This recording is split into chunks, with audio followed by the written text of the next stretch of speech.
Salut à tous et bienvenue dans cette nouvelle vidéo.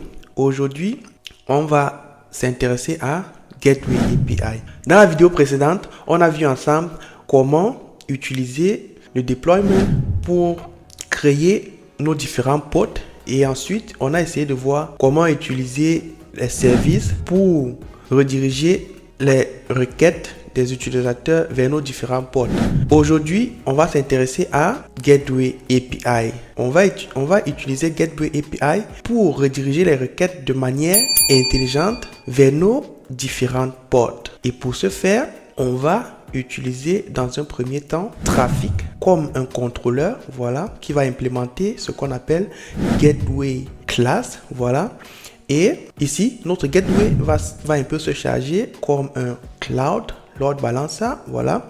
Il va dans un premier temps rediriger la requête vers ce qu'on va appeler HTTP router et ce dernier va se charger de manière intelligente de rediriger la requête vers nos différents ports via notre service. Et comme vous le savez bien, on aura deux services. Le premier service qui va rediriger les requêtes vers notre backend et le second service qui va rediriger les requêtes vers notre front. À la fin de cette vidéo, vous serez à mesure d'orchestrer un système cluster complet à l'aide de Gateway API et Traffic. Alors, si vous êtes prêt à donner vie au code, installez-vous bien, ouvrez votre éditeur et c'est parti.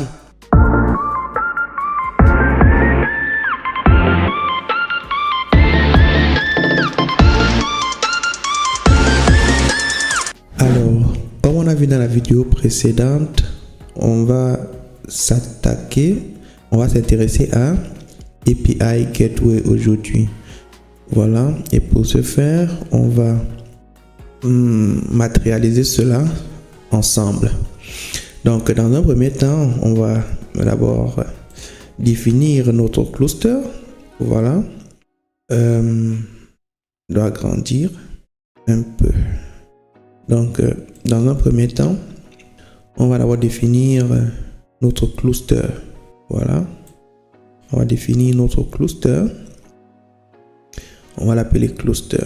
Voilà. Voilà. Alors, après avoir défini notre cluster, ce qu'on va faire, c'est que on va définir notre client, car c'est lui qui va pouvoir envoyer les requêtes à notre cluster. Donc, on va définir un client ici. Voilà. Donc, notre client va utiliser cette adresse pour pouvoir communiquer avec notre cluster. On va appeler find it mentor.com. Voilà. Donc, notre client pourra utiliser ceci pour communiquer avec notre backend. Donc, et pour ce faire, on va introduire ce qu'on appelle gateway. Voilà.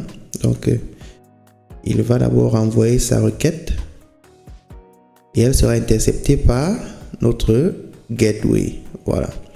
Donc, on va chercher les... Voilà. Donc, dans un premier temps, on aura ce qu'on va appeler gateway. Voilà. On va l'appeler gateway. On va l'appeler gateway. Voilà. Alors, qu'est-ce que notre gateway va faire? Notre gateway va se comporter ici comme un load balancer. Voilà. Il va, dans un premier temps, utiliser ce qu'on va appeler gateway class. Voilà. On va d'abord, il va utiliser ce qu'on va appeler gateway class. Voilà. On va l'appeler gateway class. On va l'appeler gateway class. Donc, notre gateway class ici, qu'est-ce qu'il va faire? Il va pouvoir... Voilà. Donc, notre gateway class va utiliser un contrôleur et le contrôleur qu'on va utiliser ici sera Traffic. Voilà. Donc, on va utiliser Traffic pour pouvoir manager toutes nos opérations. Voilà, on va l'appeler trafic.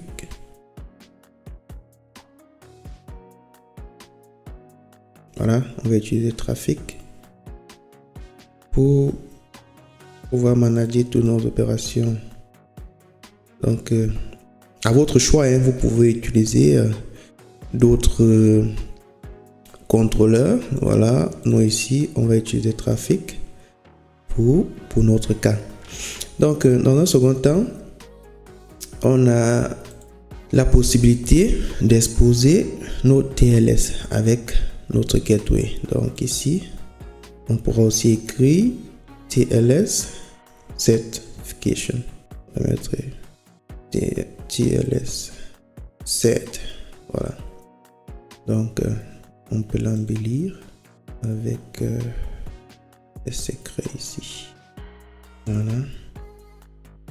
Donc, je tiens aussi à préciser que notre gateway va exposer deux portes. Voilà, le port 80 pour HTTP. Voilà. Donc ici, on peut mettre et HTTPS. On pourra.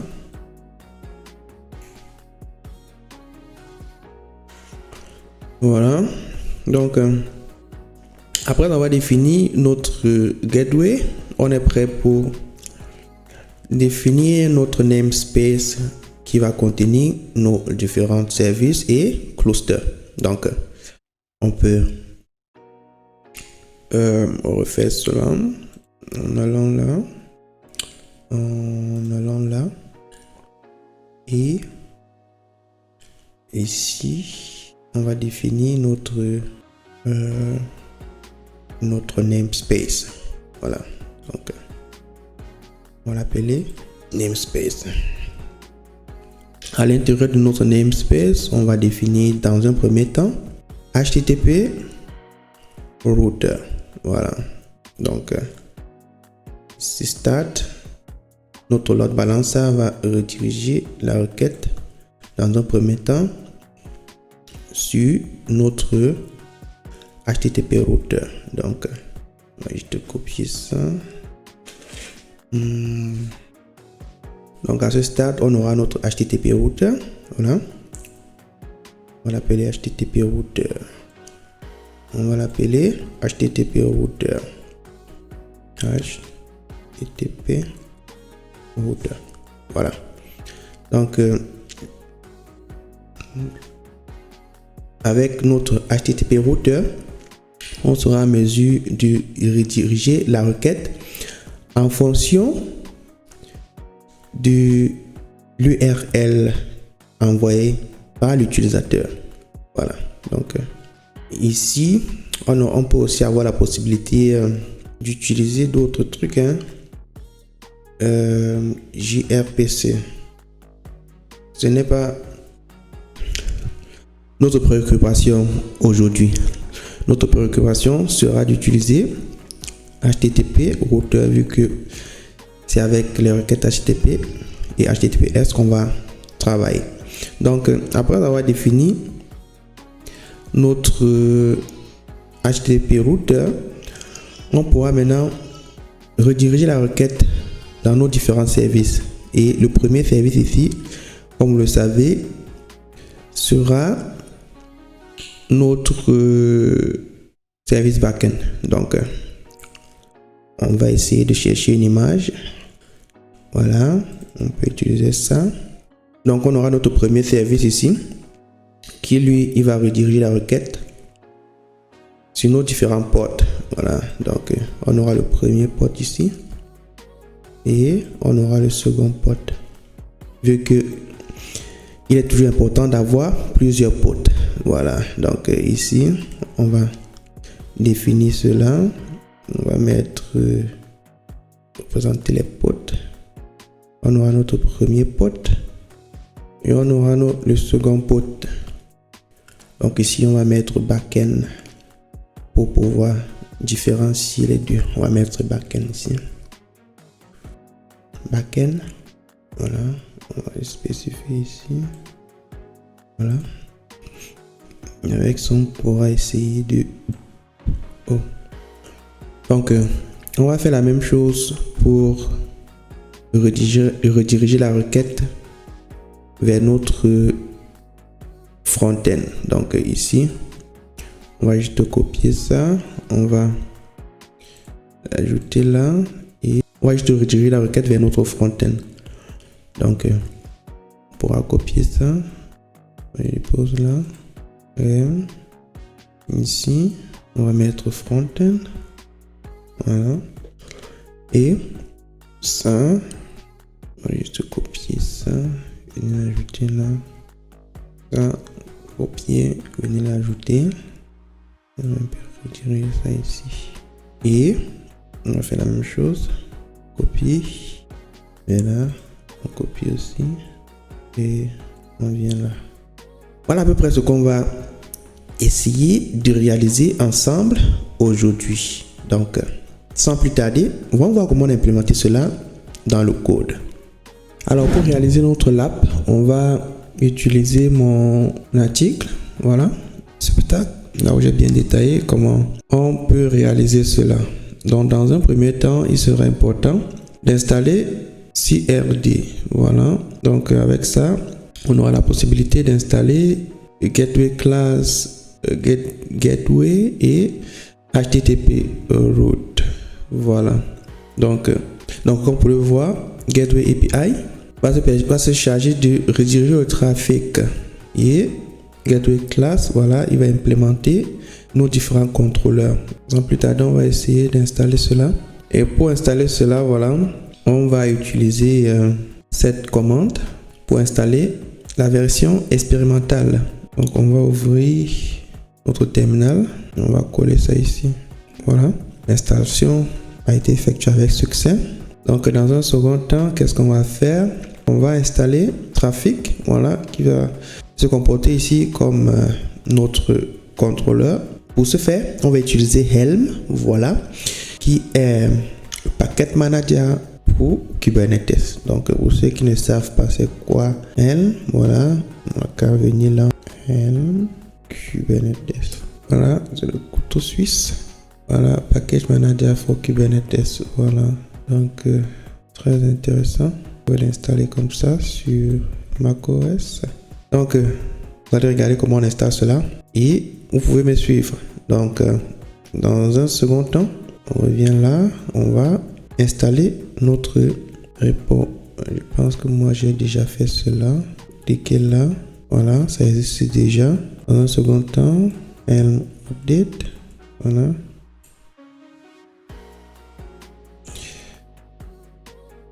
On actualise tout.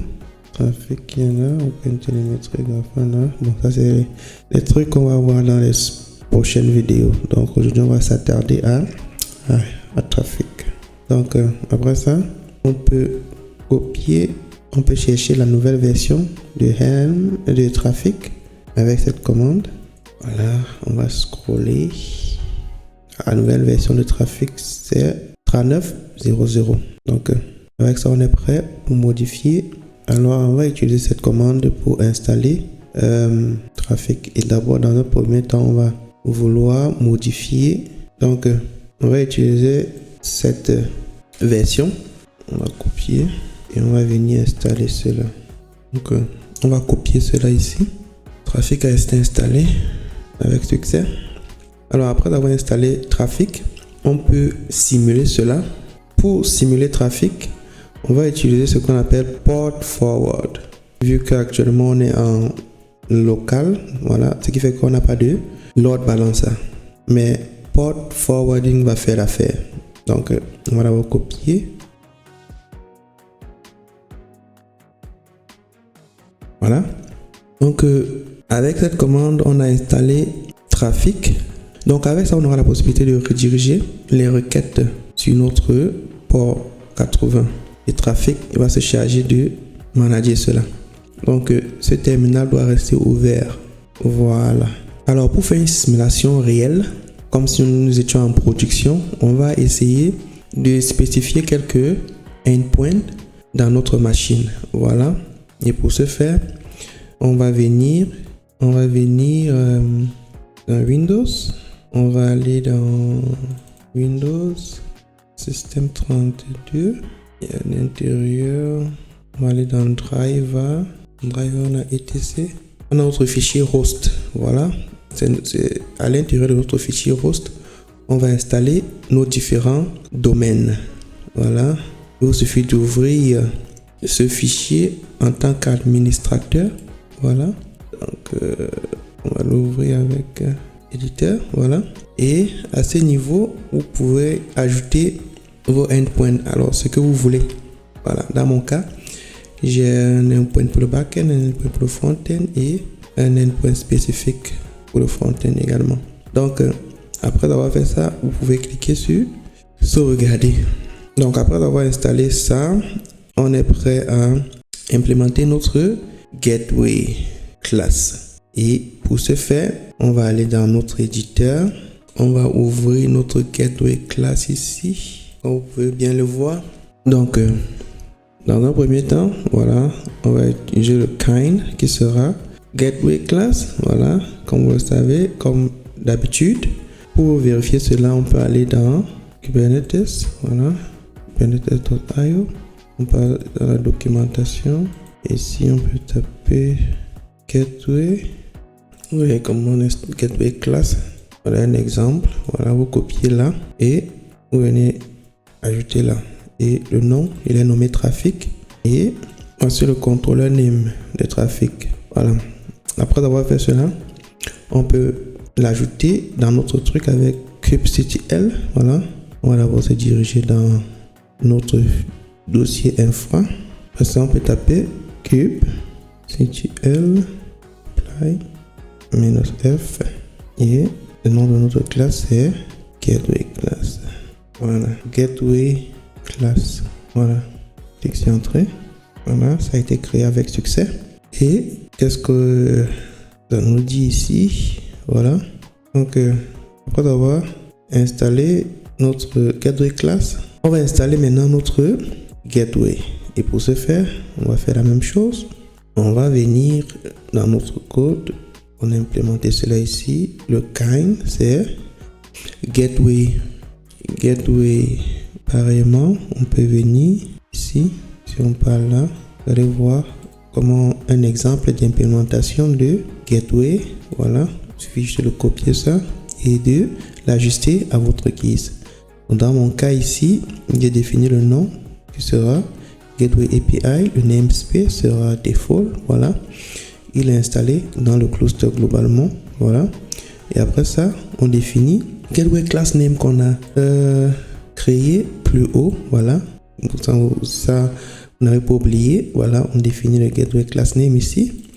Et après ça, on définit les listeners. Voilà. Ici, on va utiliser HTTP. Pour le moment, on va juste utiliser HTTP. Mais aussi la possibilité d'utiliser HTTPS avec les certificats.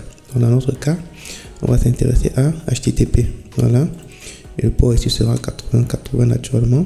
Et on va permettre que tout le trafic soit uniquement accessible avec le même namespace. Voilà. Donc on a défini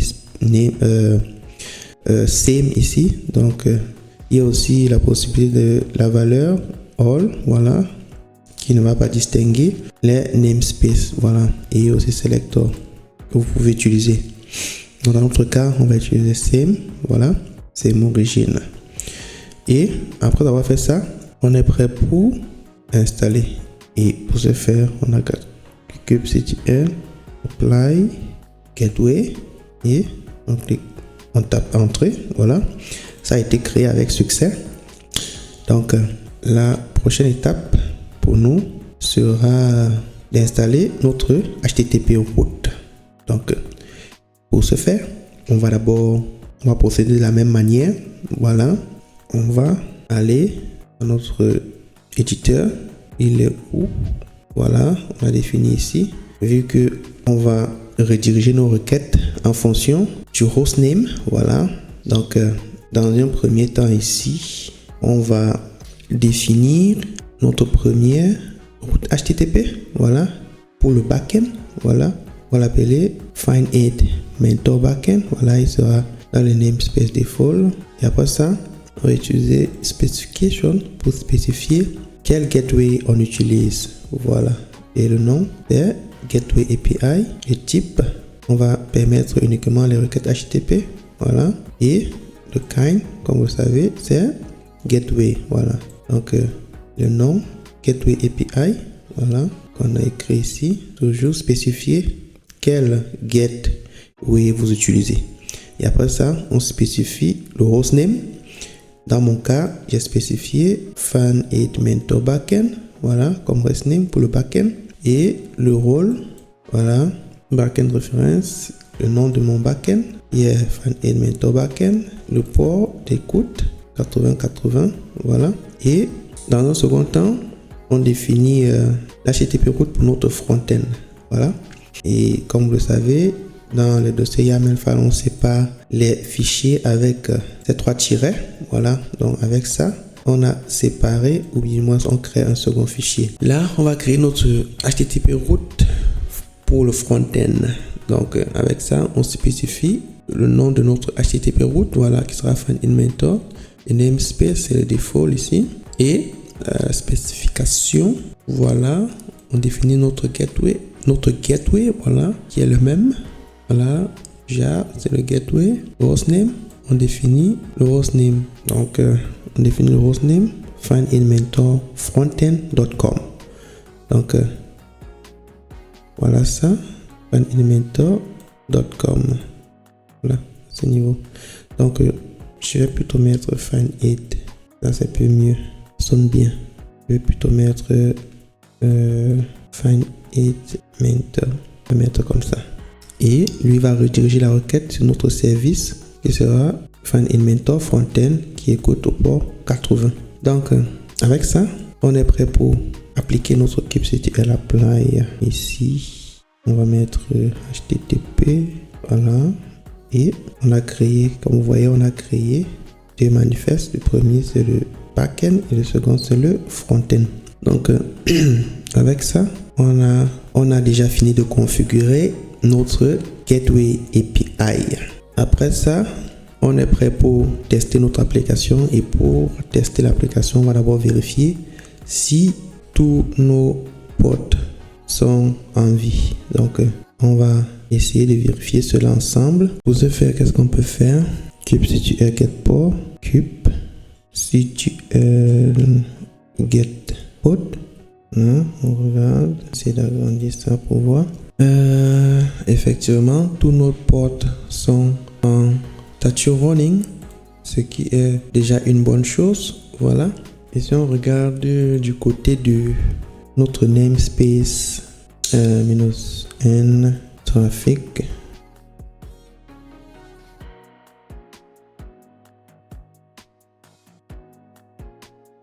voilà, lui-même aussi, il a mode running. Voilà, donc avec ça, on est prêt pour aller tester notre application. Tenez-vous prêts. Voilà, on va copier notre domaine.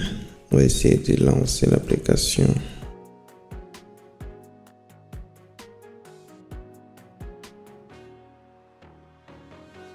Voilà, comme vous pouvez le voir, on a réussi à lancer notre application avec Gateway API.